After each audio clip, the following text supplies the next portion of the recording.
Pues muy buenas noches, bienvenidos nuevamente a La Silla Rota. Muy buen año para todos. Estamos en esta oportunidad de una conversación con uno de los periodistas más integrales, más completos que conozco yo.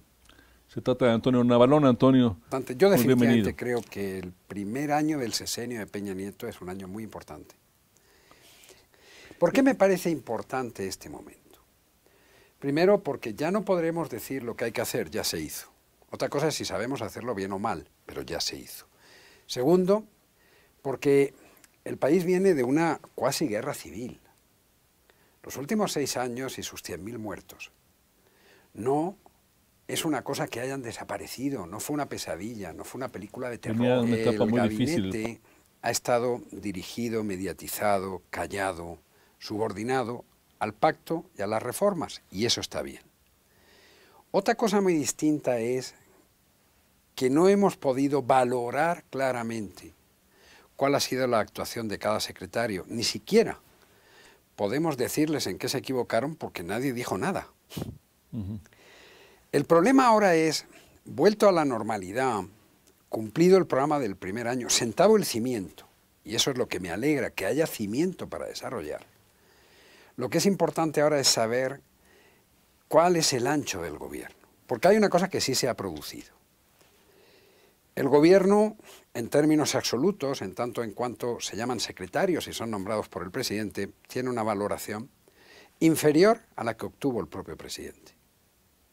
Aquella escena de mojarse literalmente, subido en un camión militar sobre Acapulco. La tragedia de Acapulco. En los momentos más álgidos y trágicos, esa capacidad de reacción política inmediata, de cercanía, que naturalmente no detuvo las aguas. Y de manejo de opinión pública, por Exacto, supuesto. sí, ¿no? pero el manejo de la opinión pública se pudo producir porque él estaba allí y se estaba mojando con la gente que se estaba mojando. Y estuvo con la gente, mucho más él que su gabinete. Y desde luego mucho más él que su partido. Porque curiosamente una de las grandes anomalías de este año, tan curioso desde el punto de vista de la, yo creo fecundo políticamente hablando, es que efectivamente tenemos una presidencia que hace muchos años que no teníamos, y no hay que olvidar que una de las grandes señas de identidad de la política y de los políticos mexicanos es la necesidad de un presidente por una parte y el miedo al exceso presidencial por otra. Es una relación esquizofrénica la que mantenemos con la figura presidencial. El resultado será, todo esto son buenas intenciones y no terminamos. Por ejemplo, ¿para cuándo las leyes secundarias de telecomunicaciones? Por ejemplo, hay un discurso explícito e implícito incluso a nivel privado de que el 2013 fue el año de las reformas. No queda tan claro de qué va a ser este gabinete, ¿no? Claro. ¿Haciendo huesos viejos, como se decía antes, o ves cambios en el gabinete pronto? Yo creo que es inevitable que haya cambios. ¿Por qué? Primero porque no es lo mismo gobernar con un gran objetivo que es la construcción del cimiento que el desarrollo. En el desarrollo se van a producir contraposición de intereses dentro del propio gabinete. Segundo, estamos empezando el año 14, pero no hay que olvidarse, políticamente hablando, estamos ya en el 15, y en el 15 son las elecciones intermedias.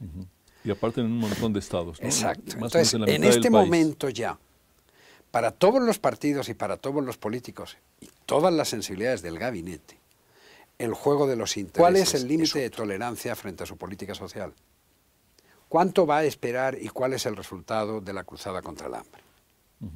¿Por qué? Porque el hecho de mantener una secretaria que no es priista, que ni siquiera como Rosario Robles, tiene un alto costo, que solamente se puede mantener en la medida en la cual la eficacia... La política social en México, en cualquier país, pero en México, es una prima política, es una apuesta política muy importante. Y cuando el presidente puso ahí a Rosario Robles, estaba poniendo no solamente a una mujer que no es de su partido, a una mujer con su historia, y yo soy de los que creen que a las mujeres todo le cuesta mucho más que a los hombres. No, estaba tomando una opción que me parece muy respetable, pero que exige un nivel de eficiencia muy grande. Y la verdad es que a lo mejor yo no soy capaz de verlo. Pero la cruzada contra el hambre no es un discurso de política social alternativa para el siglo XXI. Claro que si uno no come, no vive y se muere. Claro que no podemos seguir teniendo, como Fidel, 50 años después de la revolución, como triunfo. Pero suena muy Lula, pero fallido, ¿no? El vaso, exacto, el vaso de leche. Es decir, necesitamos tener objetivos y necesitamos tener políticas actuales para el momento que vivimos y que puede vivir el país. En suma, ves un cambio ahí de Rosario. ¿De quién más? Creo que de manera inevitable va a haber cambio, por ejemplo, en educación. Con Emilio Chafet. Sí. Emilio, muy desgastado por el conflicto magisterial. Sobre todo porque él nunca entró en el conflicto, porque para él la reforma educativa solo fue una reforma laboral.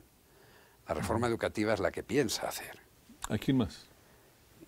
Creo que hay secretarios que no existen, que suponemos que están, pero que no existen.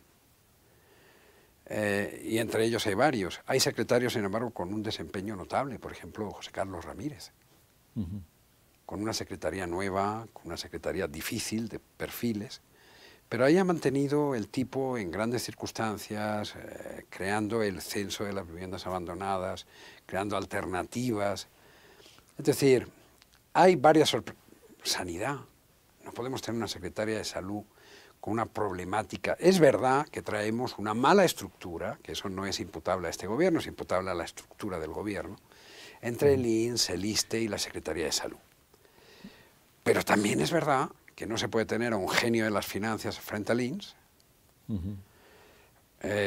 a un político en el ISSSTE y una secretaria que debe ser muy conocida en Toluca, pero su papel es absolutamente ¿Cuál irrelevante. es tu evaluación de Miguel Ángel Mancera, jefe de gobierno del DF? Miguel Ángel Mancera es un hombre al que yo diría síganle la pista porque le gusta correr maratones.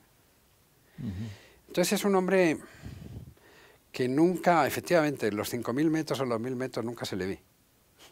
Se le ve después, viene de atrás, por ejemplo. Es un hombre que llegó con una votación récord, sin tener que apuntarse a ningún partido político y sin tener que rendirle demasiada pleitesía a nadie, ni a Ebrard, ni a López Obrador, ni a nadie. Es un hombre que tiene una relación institucional con la presidencia de la República, en mi opinión, constructiva e interesante. Es un hombre que sacó el fondo de capitalidad.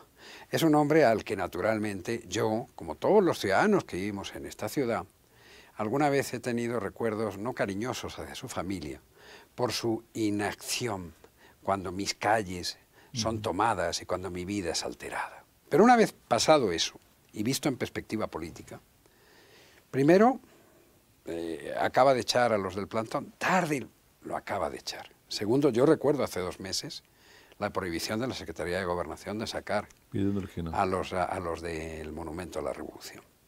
Segundo, es un corredor de gran escala, es decir, yo creo que lo que está haciendo Miguel Ángel Mancera es dejar que la izquierda se depure a sí misma, o sea, que los Bejaranos, los Ebrard, los Navarretes, todos, los López Obrador, todos, y luego ya veremos, porque al final maneja la segunda chequera del país, desde que pudo poner e implementar su programa. La gran prueba de fuego para un partido es entrar al gobierno, salir y seguir existiendo.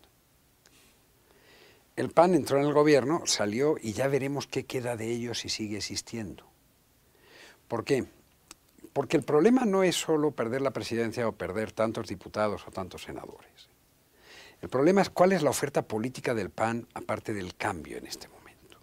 ¿Cuál? O sea, para mí está claro que Madero va a seguir, para mí está claro que Calderón vuelve a través de su mujer, que va a ser diputada, que seguramente el precio político va a ser la coordinadora del grupo parlamentario.